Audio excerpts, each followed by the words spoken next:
আসসালামু আলাইকুম রহমতুল্লাহি ওবরাকাতুহু। আশা করি আল্লাহর রহমতে সবাই ভালো আছেন। আলহামদুলিল্লাহ আমিও ভালো আছি। আমরা যে পড়তেছি এখানের মধ্যে সবচেয়ে বেশি যে আসতেছে যজমের হরফ। মাঝে মধ্যে কিন্তু কলকলা হরফ আসবে এবং একফার হরফও আসবে। একফা এবং কলকলা হরফ যখন আসবে তখন কিন্তু আমি পড়ার সময় বলবো কোনটা একফা কোনটা কলকলা। তাহলে একটু ভালো করে খেয়াল করবেন। এখানে এই বানান এবং উচ্চারণগুলো যদি ঠিক হয় কোরআন পড়তে অবশ্যই আপনার থেকে সহজ হবে। শুরু করা যাক। বিসমিল্লাহির রহমানির রহিম।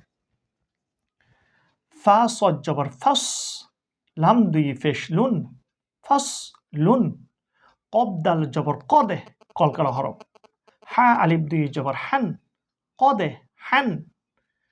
কব দদ জবর কত, বা আলিফ দুই জবর বান, কত বান।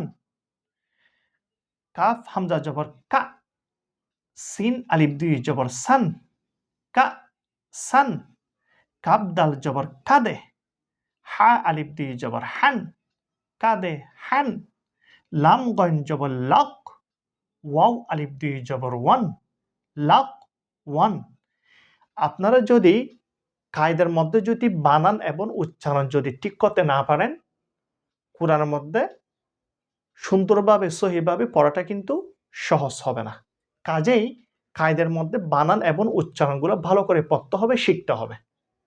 আমি কিভাবে পড়তেছি সেইটা দেখতে হবে। সেভাবে পড়ার চেষ্টা করতে হবে ইনশাআল্লাহ।